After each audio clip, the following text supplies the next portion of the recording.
शुरू अल्लाह के नाम से जो नहायत मेहरबान रहम करने वाला। अस्सलाम वालेकुम नाज़रीन, आप देख रहे हैं हारून वीलॉग्स। मेरा नाम है मोहम्मद हारून।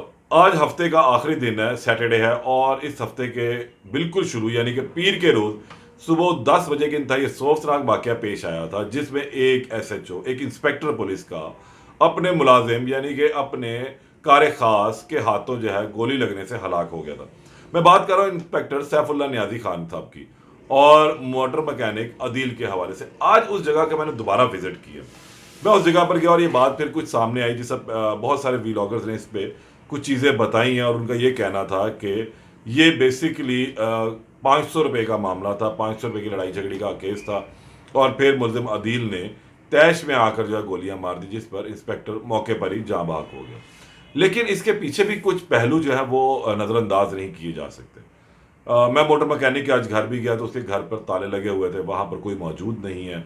इसके घर वाले रुपोश है, एक दो व्लॉगर्स को उन्होंने इंटरव्यू दिए हैं, लेकिन ये बिल्कुल शुरू के दिन की बात है, उसके बाद से वो भी अभी तक रिपोश है।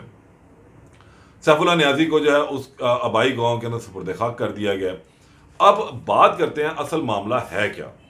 500 रुपये वाली बात भी निकली कि बिजली चोरी का मामला था, उसमें 4500 रुपया रिकवरी थी, 4000 इसने वापस किए, 500 ये मार गया, उस पर तल्ख कलामी हुई। ये केस भी एक अलहदा हम रखते हैं, इसको बिल्कुल जहन से मत झटलाइएगा। लेकिन एक दूसरा एक्सपेक्ट भी इसके ऊपर सामने आ रहा है कि क्या ऐसा भी मुमकिन हो सकता है।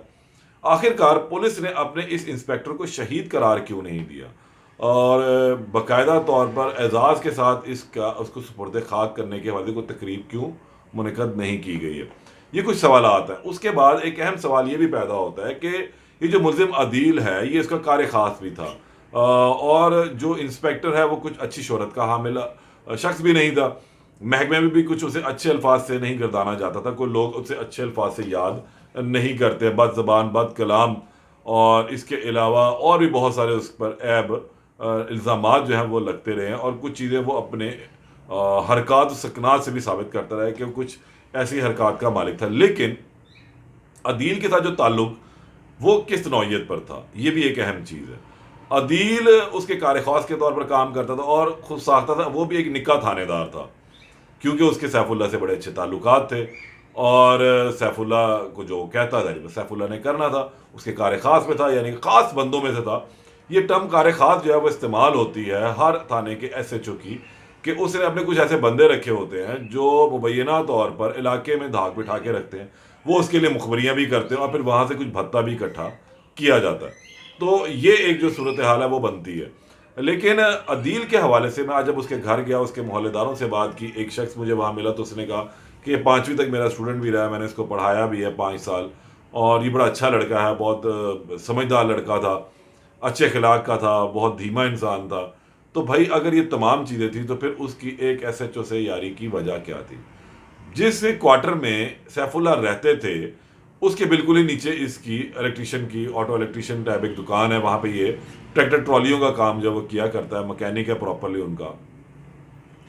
तो क्या अदील इस्तेमाल तो नहीं हुआ, ये भी एक अहम सवाल है कि सैफुल्ला के कोई दुश्मन हो, कोई उससे खारबाजी रखता हो, उसके खिलाफ कोई कार्रवाई करना चाहता हो, कोई पुरानी दुश्मनी हो, तो उन्होंने अदील को इस हवाले से इस्तेमाल कर लिया हो। और पुलिस अब इसके ऊपर भी तफ्तीश कर रही है कि वाकई जो अदील बात कर रहा है, जो इसने अपना इब्तिदाई बयान दिया है, क्या वो हकीकत पर मबनी है या नहीं।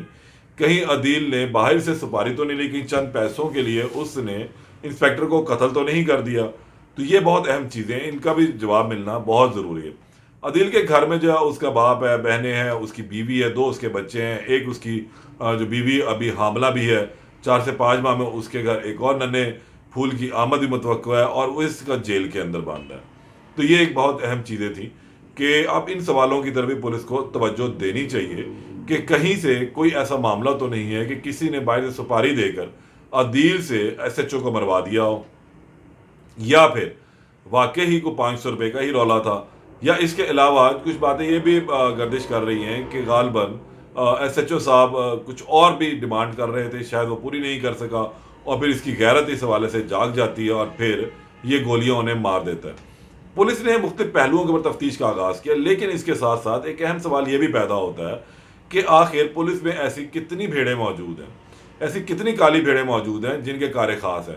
और इस हवाले से तमाम अफसरान जो हैं वो भी बहुत अच्छी तरीके से जानते हैं कि इलाके के अंदर थाना एसएचओ जो होता है वो अपने कार्य खास रखता है।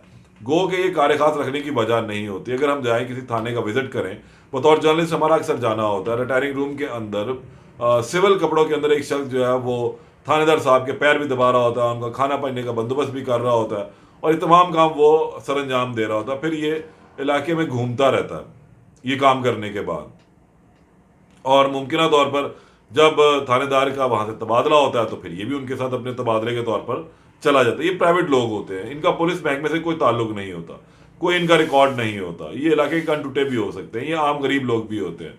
जिस तरह अदील था, अदील बेसिकली एक आम गरीब आदमी था।